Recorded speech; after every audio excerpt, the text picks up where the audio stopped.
Welcome back, guys. Lonestar Patriot here. Thanks for joining me. So today I'm going to take you through the step-by-step process on how to stipple a handgun. Now, I'm going to be stippling a Glock 19. It's a Gen 4 model, but it's going to take a lot of time and a lot of patience. So let's jump inside and we'll go and get started. All right, guys. So before we get started, I first want to run through what I've done to actually prep this Glock 19, and then also the tool that I'll be using for the prep for the stippling. So if we first look at the prep of the Glock 19, so what I've done is completely disassemble this firearm to where I essentially have just the grip module itself. And then what I've also done, as you can see, is I've applied tape to pretty much all of the exposed areas that might get dust and debris inside this frame. And that way it limits as much as possible any dust and debris from getting in there. And of course I won't have as many issues when I go to reassemble the frame in terms of removing and blowing out this dust and debris that I'm going to create from the actual process. Now again, this doesn't capture everything in terms of keeping everything out, so you want to definitely use compressed air once you've actually finished before you do your reassembly. Now, in terms of the tool itself, now I'm going to be using a Dremel 4000 multi-tool. Now, the particular type tool you use is not critical, but something of the sort. However, if it is your first time doing a stippling job, particularly with removing material from a frame, you want to definitely take your time and be patient with this process. So you can definitely use sandpaper and work it by hand, and that way you can go slow and limit your mistakes. But in terms of the actual sanding attachment, I'm going to work up from 60 grit to 120 to 240, and then upwards from there to get as much of a factory grade finish on this Glock, and that way you can't tell. It looks seamless in terms of the removal portion I've done on the actual frame itself versus the original areas of the frame that I won't touch. So we'll go ahead and get started. So for the removal of the finger grooves, now what I've done is actually flip the frame upside down and mounted this into a wooden screw clamp. Now you can certainly mount the frame into your vise. However, I prefer to use a wooden screw clamp or something similar, just because at my perspective, I can sit in front of the bench and also cant the frame at the right angle to where I can easily see the progress that I make on these two finger grooves. Now, in terms of the tool, again, I'll be using the Dremel, and this is a 60 grit band. So let's go ahead and get started.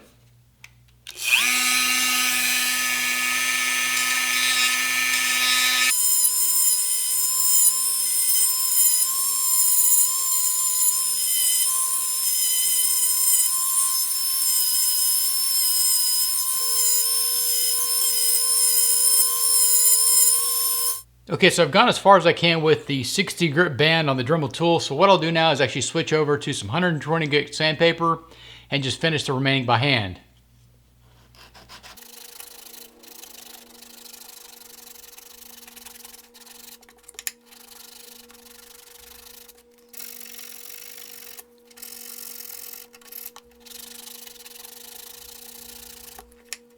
Okay, so I just finished up hand sanding with the 120 grit paper, and overall I'm very happy with the result. I no longer feel those finger grooves, and I have a nice flat surface. So what we'll do is go ahead and move on to removing the texture on the remaining part of the frame, and then at the end we'll run through progressive grits to go ahead and smooth out and further polish these areas to match as close as we can to the original Glock frame finish. So moving on to the back strap, now we're going to be using that same 60 grit band on the Dremel to go ahead and remove the bulk of the material on this back strap.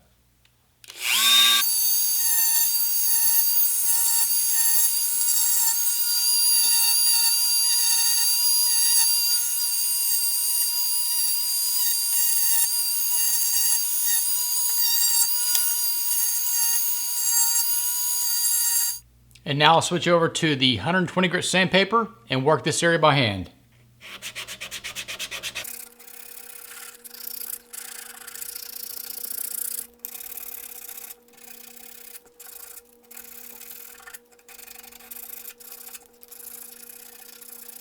Now with the back strap done, we'll go ahead and do the same thing using the 60 grit band and work the right side of this frame.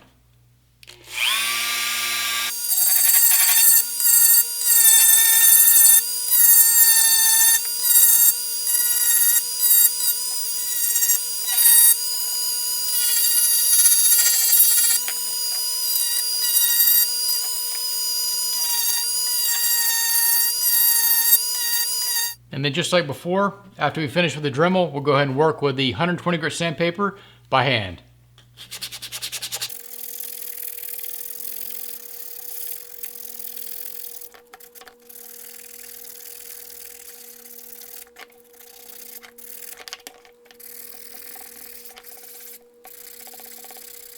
Okay, so now that my initial sanding on the other 3 sides of the frame are finished, I now want to move over to this 4th side, which is the left side of the frame.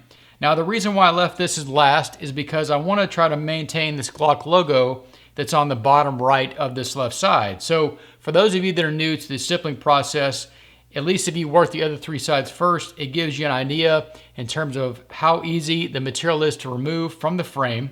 And then if you want to keep this logo, you can then work more delicately around this logo and of course finish this left side. So we're going to follow the same procedure in terms of using the 60 grit wheel on the Dremel, and just be careful to work around that Glock logo.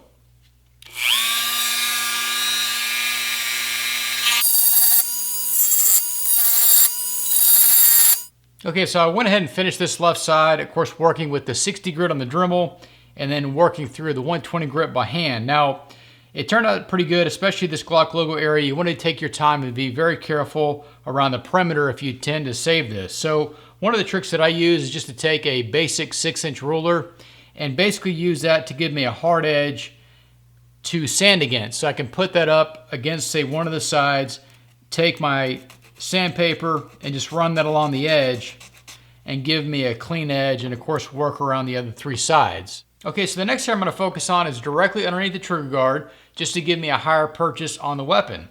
Now, the Dremel is actually the perfect size, both in the width of the band as well as the diameter of the band, to fit right into the perfect spot here on this Glock frame. So you want to just go slow. Again, take your time and be sure that your actual Dremel tool, or whatever tool you're using, is directly perpendicular to the actual frame itself. That way you have a flat, even surface across the width of that trigger guard.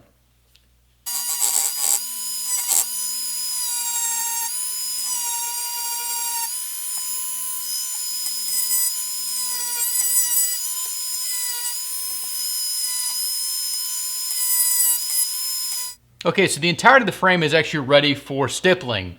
So just to recap what I've done thus far, so I used the 60 grit wheel on the Dremel to remove the bulk of the material. I followed that up with 120 grit sandpaper that I work by hand.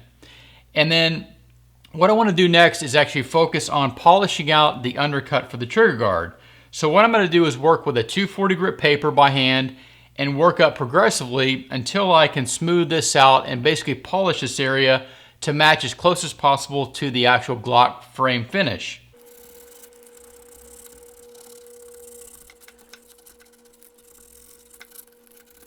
Okay, so in the interest of time, I've gone ahead and finished all but the final step in terms of finishing up this undercut on the trigger guard. So what I've done up to this point is use 240, 400, 600, and 1200 grit paper by hand to basically smooth out and remove any hot spots from the undercut. Now, you can certainly go higher than that or less than that, depending on your preferences. I would just recommend that you double check after each progression to be sure that it feels right in your hand. So the last step that I want to do is actually utilize the Dremel tool with a felt polishing wheel, and I'm going to be using some green polishing compound just to give this one final polish. One quick thing to note, as you use, say, a polishing wheel, you want to be sure that you keep your speed or your RPMs down. So for example, I have this set to about 15,000 RPMs, so you definitely don't want to go any higher than that. Otherwise, you can actually start to heat up your polymer frame to where you might start removing actual material from the polishing process. So just be careful doing that.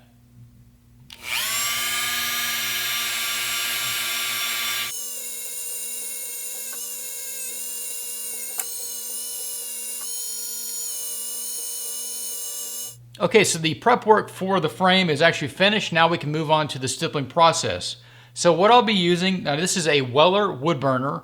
It's a 25 watt standard duty burner, and it comes in just a basic kit with a bunch of different tips. But the tip that I'll be using is called their dot tip. Now this is just my preference. Again, you can choose a different tip or purchase a custom tip depending on what kind of pattern that you want to use on, of course, your frame. Now, one thing to note on this particular wood burner is that, again, it's a 25 watt. You could, of course, purchase a soldering iron, which has a higher temperature, typically a 40 or 60 watt, but I definitely recommend sticking with a lower temperature just because you have better control over your stippling pattern. So while the wood burner is heating up, what I want to do next is actually create some pencil lines to outline the perimeter of my stippling pattern. Now, there are some hard lines that I'm going to follow on the frame. However, where it's ambiguous, I'm going to generate a pencil line just to give me a guide to follow as I work around the frame. Now, one thing to note is that, for example, around the magazine release button, I like to stay typically about a 32nd of an inch off of the edge of this magazine release. Now, that's just a personal preference, but you want to be sure that as you stipple, you don't push any material to interfere with the actual magazine release. Okay, so now that the wood burner is hot and ready to go, I can now start the stippling process. Now, it doesn't matter where you start on the frame. However, I would recommend starting with the perimeter to capture the outline, and then from there you can fill in, of course, the remainder of the frame. Now, one thing to note is that it is helpful to have a magnifying glass or say a pair of reading glasses just to get a little bit more clarity in terms of your perimeter to be sure you got a clean, straight edge.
Alright guys, so wrap up today's video covering my step-by-step process on how I go about stippling a handgun, specifically the Glock 19 Gen 4 that you saw in the video. There's a few things I want to mention. So first and foremost is that this is definitely a very time-consuming process from start to finish. So to give you some perspective, this took me about 10 to 11 hours to complete. Now granted, I was filming this video, so there's time there, but it's definitely at least a full day's worth of work at a minimum. So if this is your first time to stipple, I would definitely try to save this project for a weekend and give yourself 2 to 3 days to have enough time, be patient with the process, and give you the best possible end result. Now the second thing is obviously the cost savings. So doing this yourself can save you quite a bit of money. With a minimal investment of say a soldering iron or a wood burner, even a dremel, some sandpaper, it's a very inexpensive investment compared to say outsourcing this and having it done professionally. So professional stippling jobs can run upwards of $200, $300, $400, even higher in some cases. So there's a lot of money to be saved. Now the third thing is a negative that I hear out there in terms of stippling might devalue your handgun. Now the way that I view this is that obviously my handgun is treated as a tool. So I'm going to customize my tool to maximize its use. In the event that I have to utilize and implement my handgun to say save my life or someone else's life, I want to be sure that it's maximized to my needs. So again, I don't view it as a devaluing of the handgun. I don't have any intentions of selling it ever. So I'm trying to maximize the use of the tool just like I would customize the rest of the gun with any other aftermarket accessories. So hopefully you found the video helpful. Maybe you've considered stippling yourself. Hopefully this gives you at least some perspective on a step-by-step process to do so. But thanks for watching, thanks for subscribing, and keep it a good fight.